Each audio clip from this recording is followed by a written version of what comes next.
going to hand over to my colleague, Goitom Tegegn. He is the International Officer of Thomas More University in, well, what shall I say, Antwerp, Ghent, our southern neighbors.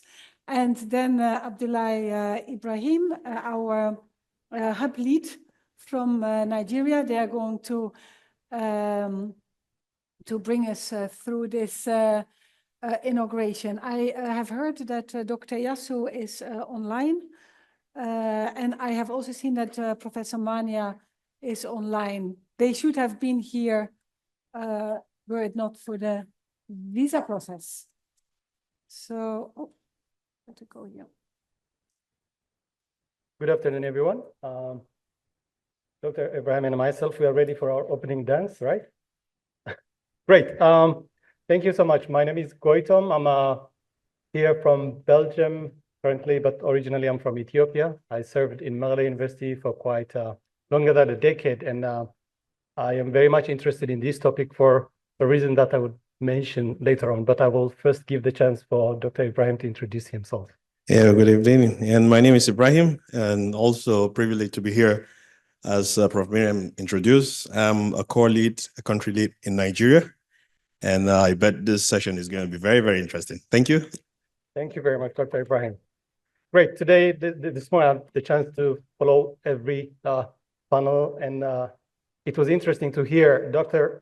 Bernard saying, today is the most important day of the entire journey of Bodan and the entire family, and he added, where everything has come together. And I think for all those who have been part of this journey, it must be a very remarkable day. And then I would like to say congratulations on what you've achieved today. And we're soon going to, after our panel, also see the launch of a new African University network, which is also part of a huge achievement. So congratulations to everyone who has contributed to this. I work at Thomas More University, partly teaching and also partly taking the Global Engagement Office tasks at the International Office. We have had occasions where we have created platforms to bring Global South partners from Africa, Asia, and Latin America on a yearly basis to our international days and a workshop that we have dedicated to Global South. So today for me is partly, I feel like a guest because the topic is a little bit far from my profession, but I also feel really coming home because most of the faces I see here, we have been together in June and in March this year on various occasions. So that's really an interesting reunion for me. In this topic, I would love to mention one point before we proceed to what we are going to have from the panelists. This one thing is, I have been part of a journey in Mekelle University where we witnessed a rather huge leap and growth and transformation of an institution that started from very small military barrack under a tree, and in quite 3 decades has achieved significantly massive growth that is very much remarkable. And seeing that happening, it was always for me visible that it is the result of quite an interesting leadership and strategy approach plus international collaboration that most of the time brings about significant growth in universities. And it's always in my dream and ambition that African universities will get the chance to kind of witness the same growth and journey. And here we are joined by some really celebrated universities, esteemed institutions, but also some institutions which are at their beginning with regard to their journey. So without further ado, I will put the proceeding where we are going to have 2 videos. Unfortunately, we don't have everyone here present, but we have a couple of videos plus a presentation to be done online. We'll be starting from the Vice Chancellor of Tangaza University, who will be showing his video. We'll proceed with Dr. Eyasu of Mekelle University. He will also be on a video. We will put Professor Mpeza Mihigo and Dr. Ezekiel to have their say on a few questions, which will be also projected for the benefit of those who are online. And then later, we proceed with DVC of University of Nairobi, Professor Francisca.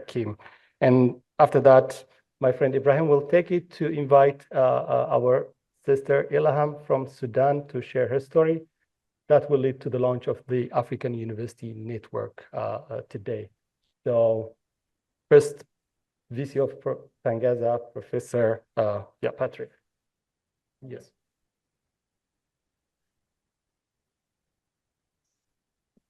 Dr. Eyasu, he's online. Yep. Maybe he can introduce this session as the president of the Africa University Network. Yes, most definitely. Can we bring him? Dr. Eyasu, can you hear us? Hello? I can hear you.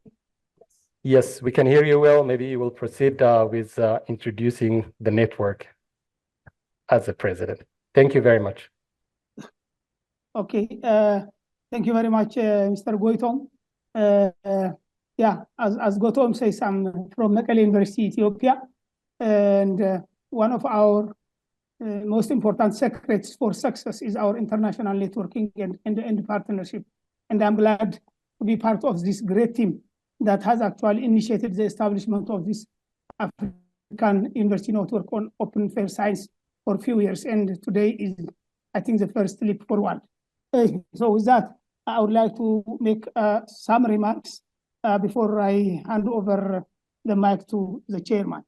Excellency, Mr. President of the Pan-African Parliament, Fortune Charumbira, Her Excellency Ellen Johnson Sirleaf, former President of Liberia, Honorable Minister Julia Duncan Castle of Liberia, Vice Chancellor Professor Dr. Mahmoud Mipeza of Equator University of Science and Technology in Uganda, Vice Chancellor Professor Dr. Patrick Mwania of Tangaza University, Kenya, is also the interim Vice President of this African University Network, Vice Chancellor Professor Dr. Francisca Oladipo of Thomas Adewumi University in Nigeria, Vice Chancellor Reverend Father Professor Dr.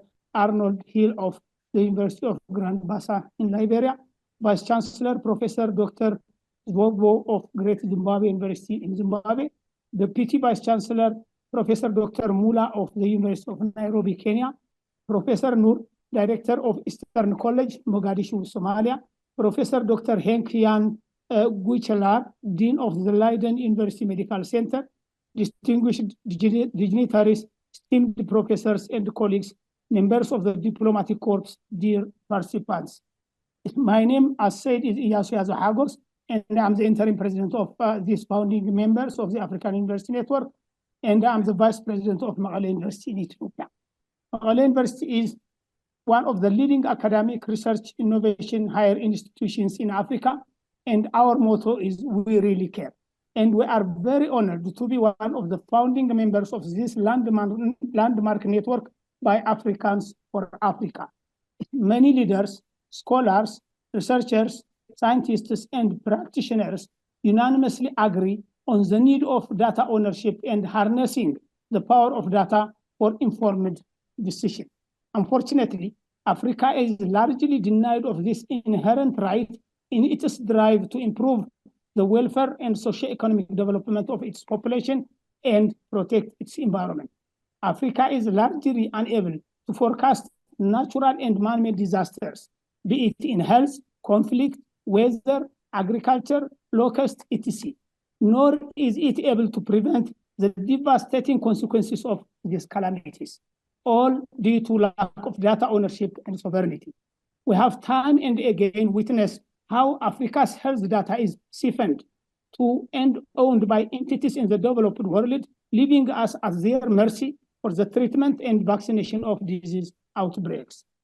If Africa cannot own its health and other data, analyze it, interpret it, share it, and make use of it for designing informed policies, strategies, and interventions, the future of the continent is at risk in the face of climate change, competition, and continued natural and man-made disasters.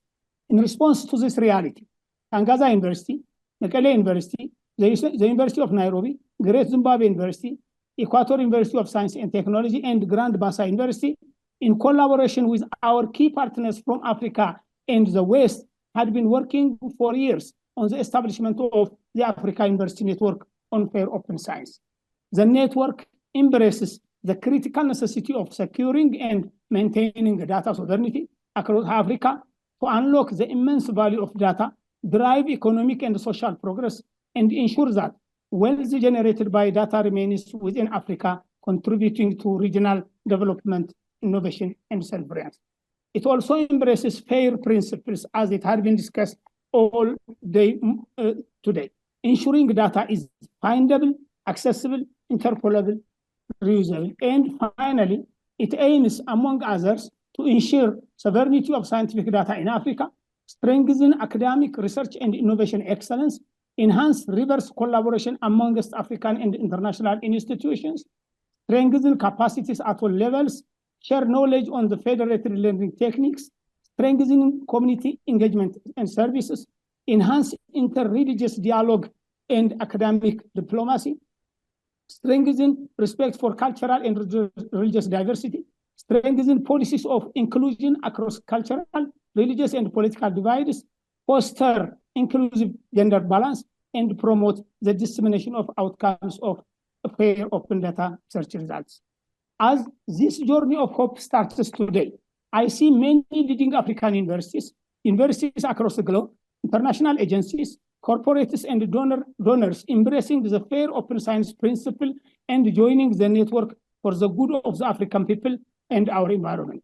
I also see many African and world leaders, as well as public figures, patronizing and supporting our network for a bright social and economic development, welfare, and resilience of the people of Africa.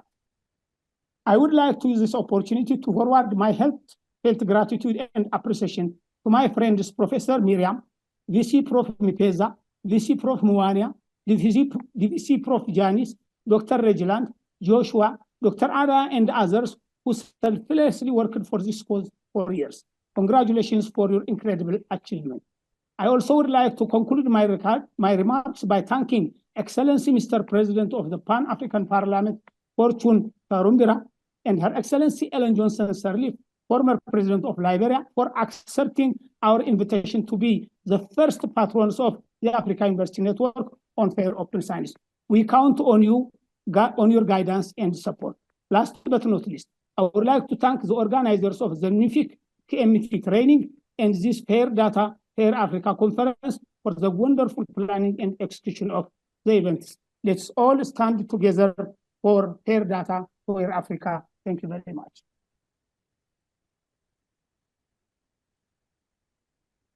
Thank you very much, Dr. Eyasu, for your perfect timing and for the wonderful message. We will proceed to Professor Mwania now from Tangaza, and we have a video to watch at this point.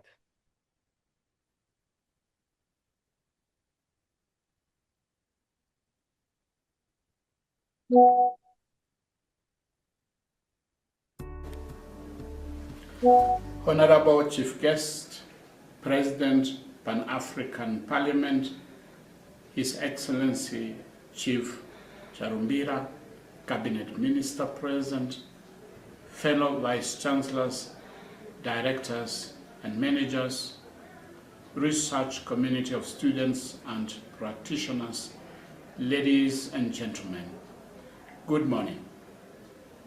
My name is Reverend Professor Patrick Mwania, Vice Chancellor, Tangaza University in Nairobi, Kenya. It is exciting as we meet to launch the Africa University Network on Fair Open Science. The Tangaza University motto is teaching minds, touching hearts, and transforming lives. On May 2nd, 2024, the university was granted a full charter for its distinguished academic excellence, service orientation, and a commitment to social transformation by living to universally accept social values. The founders of Tangaza University in 1980s envisaged a university that prepares ethical servant leaders across Africa in an environment of freedom and responsibility by promoting quality education, research, and community service. This is the same aspirations of the Africa University Network on Fair Open Science. The Africa University Network on Fair Open Science strives to enhance capacities for all its members by ensuring that African academia is fundable, accessible, interoperable, and reusable. As a university, we have been fortunate to collaborate with different health facilities under the auspices of the Ministry of Health in Kenya. We want to thank ICT technical persons and data stewards currently taking workshops run by SNOMED, Warden researchers, and technical teams from Leiden University and Mekelle University. The trainees are currently hauled in at Tangaza University from Beacon of Hope Hospital, Motuini Hospital, Pumwani Hospital, Mathare North, and close friends from Strathmore University to appreciate different applications in data production and decide on best options. Thank you, Professor Miriam van Rijzen, for the coordination of all of us, the Leiden team, Kai, Christina, Dr. Aklilu, and others. Thank you, Professor Vice Chancellor Mpenza Mihigo of Equator University of Science and Technology, Uganda, Professor Vice President Eyasu of Mekelle University, my colleague VCs present here and following online for this great initiative of creating Africa University Network. We recall with great enthusiasm the introduction of Sustainable Development Goals in 2015. There was excitement because the previous Millennium Goals had failed to live to expectations. The developing nations across Africa gave a response called the African Promise. The aim was to live in the spirit of Sustainable Goal 17, where the international community would strive to create a better, fairer world by 2030. To achieve this promise required the international community to build a strong global partnership to end poverty. However, after the introduction of research on the COVID-19 virus outbreak, there was an immediate concern for these institutions present here in collaboration with us here at Tangaza University, Nairobi, Kenya. While developed nations could buy and control all vaccines to contain the spread of COVID-19, Africa could not compete with them. A critique on this negative situation was led by vice chancellors across Africa. Some of those are here present. Vice Chancellor Mpenza from Uganda, Vice President Professor Eyasu from Mekelle University, Vice Chancellor Professor Francisca from Nigeria, Professor Van Rijzen and Miriam, and many researchers who are seated here. They continued to make strong points on the importance of Africa taking lead in deciding on data production, localization, and ownership. This point was made even stronger when Northern Africa, in a joint conference organized by Pan-African Parliament and European Union in February 2022, made a resolution that future health data and data from all other disciplines produced in Africa should be controlled, owned, and localized at facilities that produced it.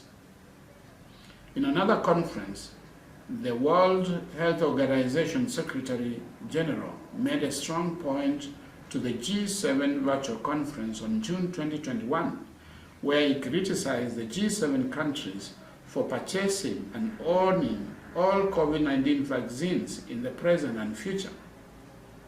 Gordon Brown, former Prime Minister of Britain, echoed some sentiments at this AU Leaders Conference by calling it vaccine apartheid.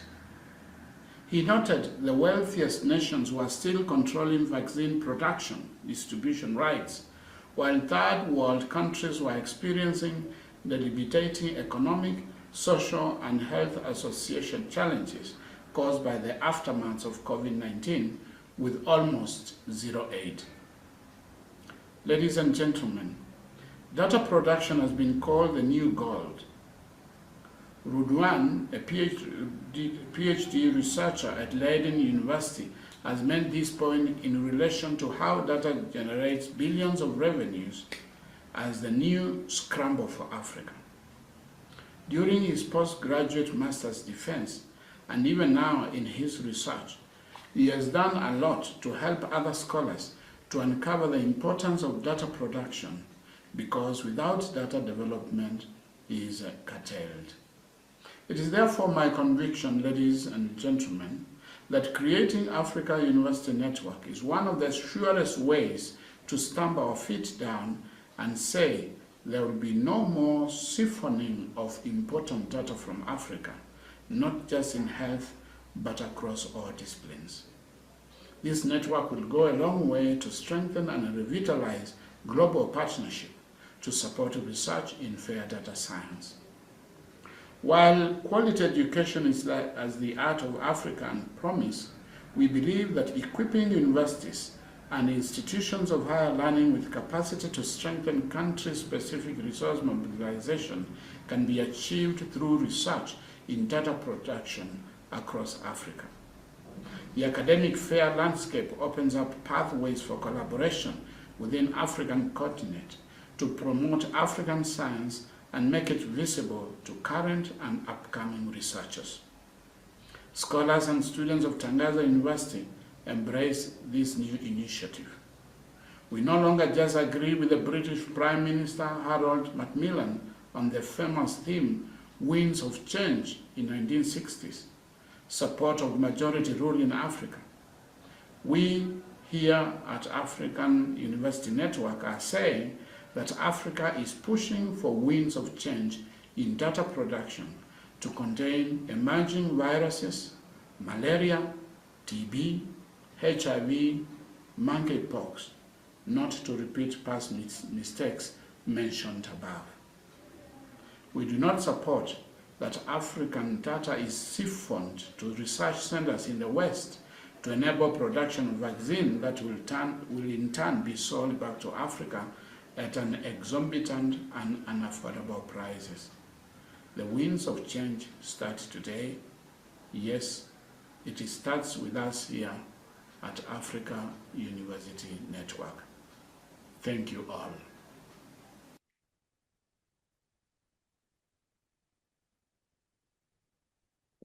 Your appreciations to Professor Mwania for that really reflective speech, which actually took us back a little bit into what has been done so far to get to this spot and how important this African University Network will be in our endeavors forward. It's time to invite Professor Mpeza Mihigo and Dr. Ezekiel to the stage so that we mix up a little bit of physical experience to this. And now we will put up 2 questions to our panelists on which they will reflect.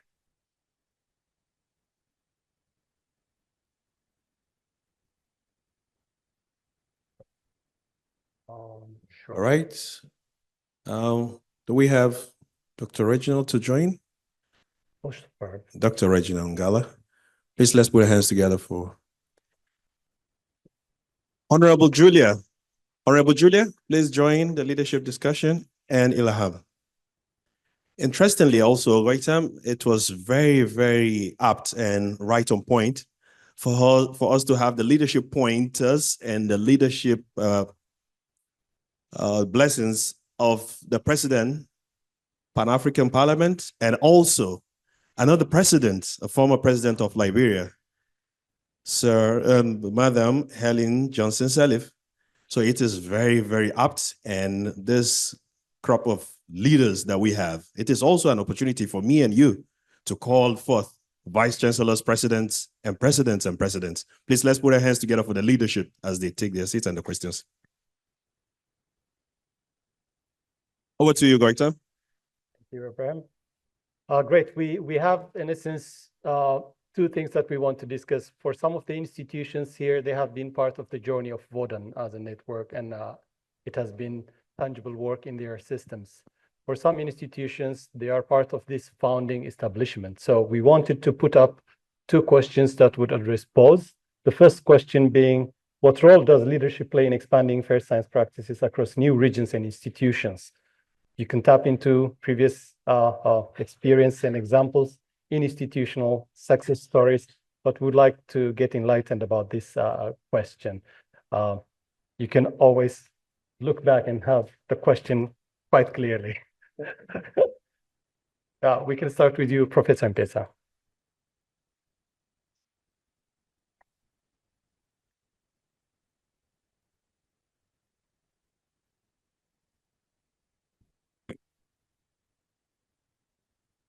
All right, let me support here. Thank you very much, Goitom and the co-MC and my colleagues, the panelists. When you have Goitom to moderate, you have to be ready to answer a few questions, even when he has not alerted you in good time what type of questions. So I think it's part of the management of data. So I am Pezamingo Muhammad. I'm the Vice Chancellor, Equator University of Science and Technology, and also one of the founding institutions for this great Africa University network on fair open science. It's always important to have a leadership in whatever projects, whatever engagements we do. Leaders they are the vision bearers. So if we have at our level vice chancellors and presidents of our institutions taking charge and having within their DNA, the responsibility to also engage more people, I think for me this is critical, and we've seen this with the Modern Africa model, where we did not really have opportunities to interact one-on-one, but we were able to, by use of technology, where we remained in touch and we were able to deliver a product. And today, what we see is just the beginning, because the network intends to provide an umbrella leadership where we will be able to create opportunities under GAIC. We will create opportunities under Modern Africa. We will also create more opportunities with many more projects with other partners. So this is my take as for now, Goitom. Thank you. Thank you very much, Professor Mpesa. Dr. Ezekiel. Thank you, Goitom. So I'll just add to what my colleague has said. Dr. Mecha is my name. I'm representing the DVC, University of Nairobi, I think is online. So as my colleague has said, for any successful program or any successful venture, we must have support from the top management. So we can plan what we can do, but when it comes to policies, the readers, they are the people who give the policies. Yeah, so mine is to say that leadership gives vision for whatever is done. Leadership gives like pressings for end program. Readers need to be engaged in end program because like if you look at our governments, where we come from, we must have always support from the top management for end success events. When we talk about resources, there's no way we can unlock resources because at one point maybe there's that aspect of institutions trying to give support. So if there's not that support from the above management or the top management, then the resources cannot be available for whatever we do. Thank you. Thank you, Dr. Ezekiel. I would actually hope the next speaker will capitalize on. All right, just a small interlude. And to make it so interesting, just as Ezekiel said, it will be most appropriate also to balance up the leadership. As I introduce Professor Janice Busingye to join the team. Please, let's put our hands together for her. Thank you, Goitom. For me, leadership is about influencing, and within networking, it's about relying on each other, building bridges, removing barriers, learning from each other, and capitalizing on experiences. Thank you. Thank you very much. I think there are two words we normally talk about in our meetings, and that is leadership is about trust and honesty. Thank you. I wanted to check, Professor Mwania wanted to say a word also from the screen. Let me just say that leadership is about creativity, having a vision, For those of you who know Professor Marion like I do, every day she wants to save the whole world. But we have to provide her with some leadership to say, no, let's be focused and let's take it one day at a time. But all day her mind is running like clock.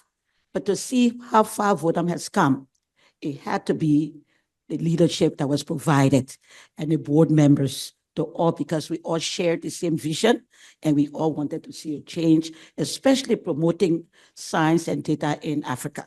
So that's what leadership is all about, somebody who goes after their dream. You dream about something, you build on it, you get people of like minds to join you. And that's what she has done. And that's why Goitom is here today. Thank you. Awesome. I think on leadership, I would say it's really working with humanity and making sure that we provide a better world for each other and recognizing the humaneness in each of us, that you can't lead and you're leading animals, you're leading objects, but to understand that these are people who have minds of their own, who have problems of their own, who have a humanity or who have a world, and it is allowing them to name that world and to exist in the world and also recognize their own world and therefore help them in that space. For me, that's what it would mean. Awesome. So Goitom, flip. Let's see what's the new one we have. So we have our contributors online. We're trying to be as agile as possible. This is very, yeah. So we have this question on which Dr. Eyasu and perhaps DVC Dr. Francis can reflect on. We'll give the chance to Dr. Eyasu first to say a little bit on that. Thank you, Goitom. And thank you, speakers on the floor, for representing us, the African University Nairobi, on this grand event. For me, when we are talking about leadership, actually there are various leadership entities that can influence our network and beyond, including academic leadership, political leadership, religious leadership, community leadership, business leadership, what have you. But we are academicians, so let me talk about what academic leaderships could do actually in this regard. I think the first thing for me is to create an enabling environment for our staff, for academicians, for our researchers, and actually for our partners to be able to work together to solve African problems, to solve actually the society's problems. The second is to lend our skill and knowledge to those who need it, whether they are governments, they are NGOs or communities or any other entities that need actually our service. I think we should be able to lend them our skill and knowledge. And the second is, as much as possible, of course, we are not income generation entities, but as much as possible to also allocate our resources for the betterment of actually our communities and our institutions. And the fourth is building the capacity of future leaders, the capacity of future politicians, the capacity of future researchers, future scientists. By doing so, we can shape actually our world, we can shape our Africa. Last but not least is to use our power in dissemination and influencing. We should disseminate whatever results we have at hand, and we should influence the policies, the strategies, the plans of actually whether health systems, agriculture systems, or technologies across Africa and beyond. Thank you very much, Mr. Chairman. Thank you, Dr. Eyasu. That was a critical addition. We'll provide two chances, one to Professor Francis and another one to Professor Mwania for addition. Professor Francis? Sorry. We also have Professor Francis online. Oh, he was there when we started. Okay, we can give the mic to whoever is readily available. We cannot see them. That's one of the reasons for those of you online. Yes, good afternoon, Professor Mwania here, Tangaza University. Thank you. It's exciting to follow this launching of the Africa Universities network from afar, but I'm very much with you. Just to add a word to what has been said about the role of leadership in enhancing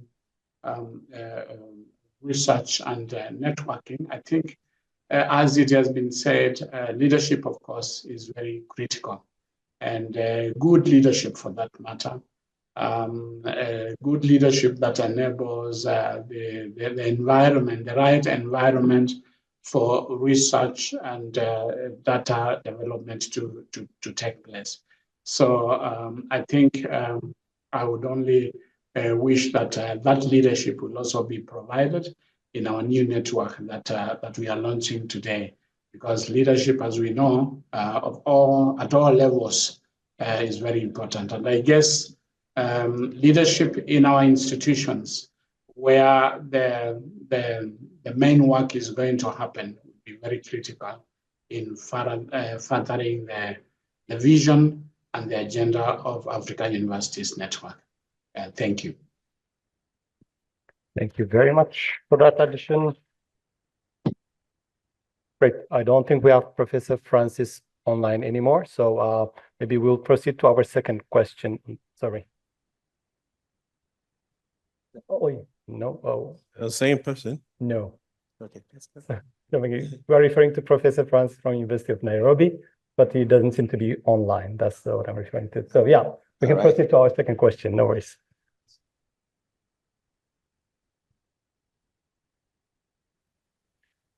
All right. Great. I will also read out the second question.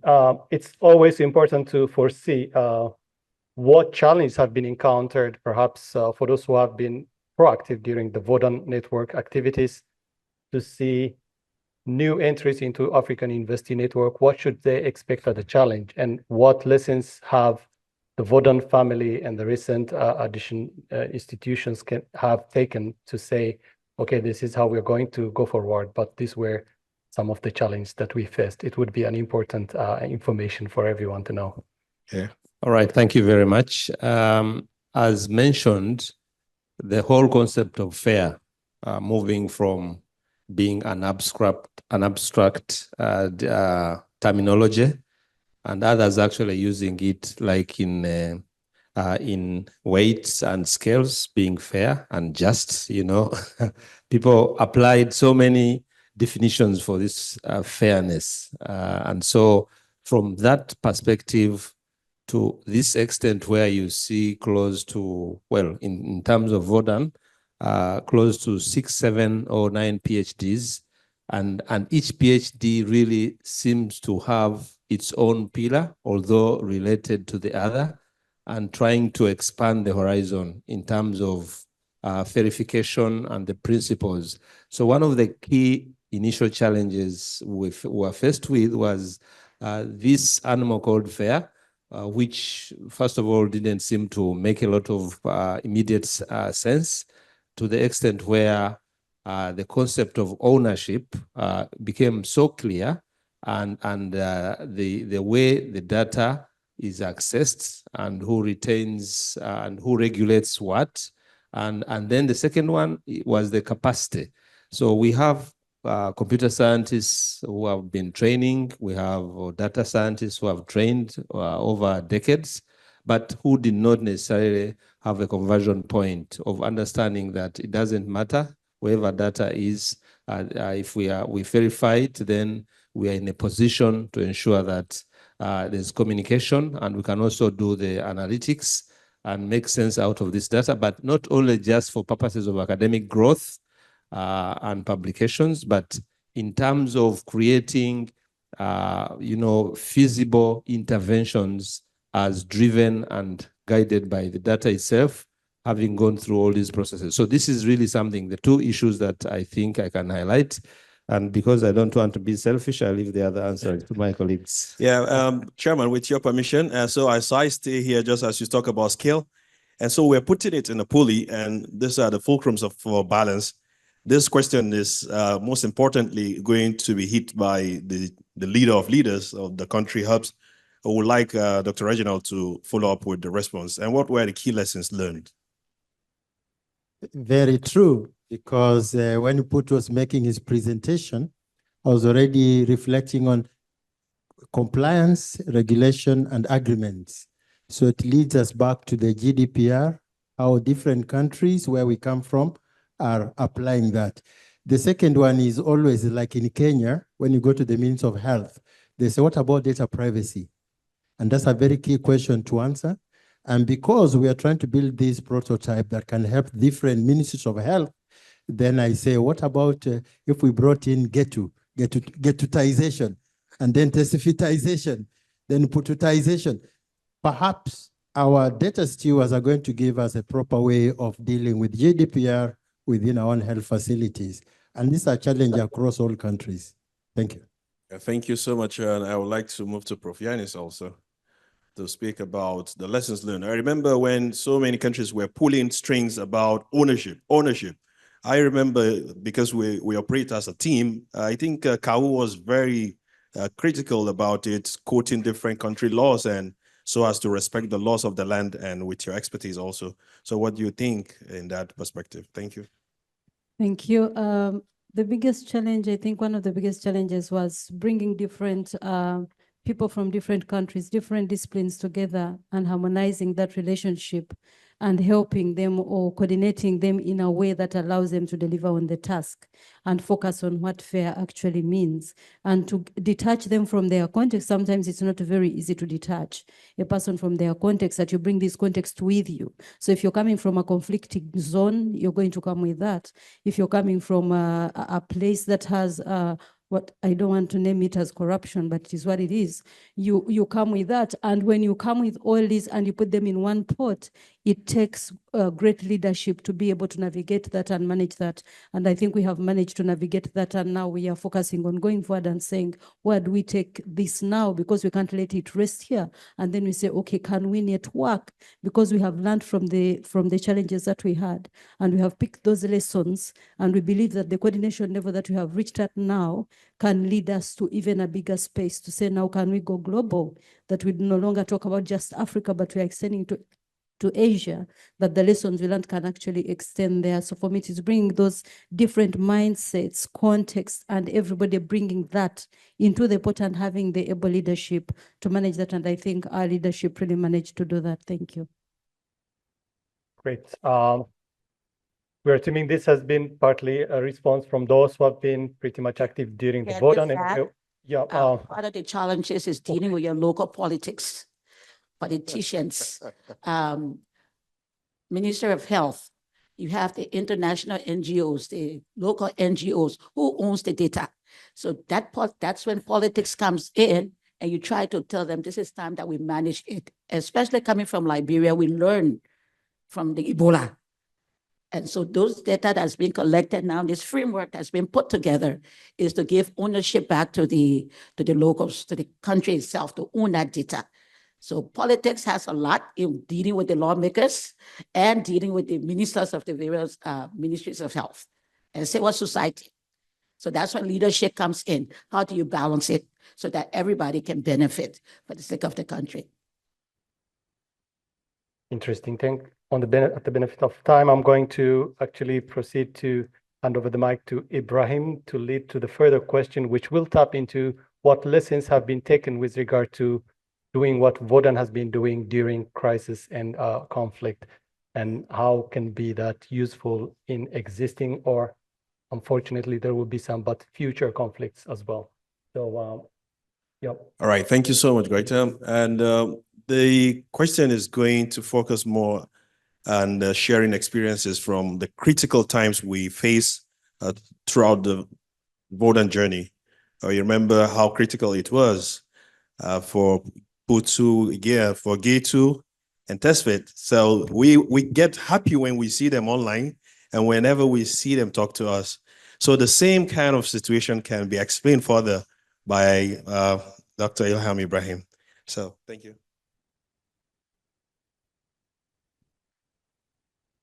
I'm not a doctor. You can come to the podium. Yeah, I'm using so my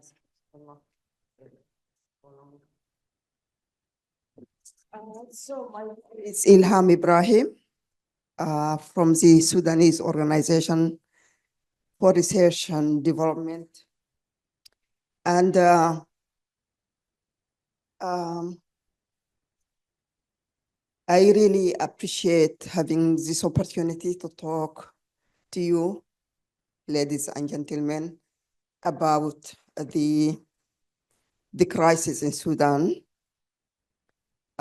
This ongoing conflict has really wrought disastrous consequences for women, men, and children in Sudan. And currently, and according to UN estimates, more than 25.6 million people, which is over 50% of the total population, are now facing acute hunger, with 10.7 million individuals currently displaced their homes, including myself. The scale of this crisis is truly disastrous. Sudan health system has been collapsed almost in all affected states, and Sudan is divided into 18 states. Now the conflict is running on 13 out of 18, including the capital state, Khartoum. The damage also affected and damaged on critical other infrastructure, including telecommunication, bridges, roads, schools, universities, museums, and everything. So the very foundation of our nation is being eroded by this conflict now. Yet, despite these circumstances, we remain steadfast in our pursuit for lasting and just peace in Sudan. A peace that cannot be achieved under exclusion, deprivation of rights, and poverty and underdevelopment. True peace depends on inclusion, equity, and the opportunity for all Sudanese citizens to survive. In this context, the Africa University Network on Fair Open Science represents a vital opportunity for us in Sudan by fostering collaboration between African universities and academic institutions with their global counterparts. This network can promote and sharing knowledge and data, enabling more effective responses to the complex challenges we are facing in Sudan through FAIR principles. This network can support Sudan academic and research communities, helping them to rebuild and strengthen their capacities.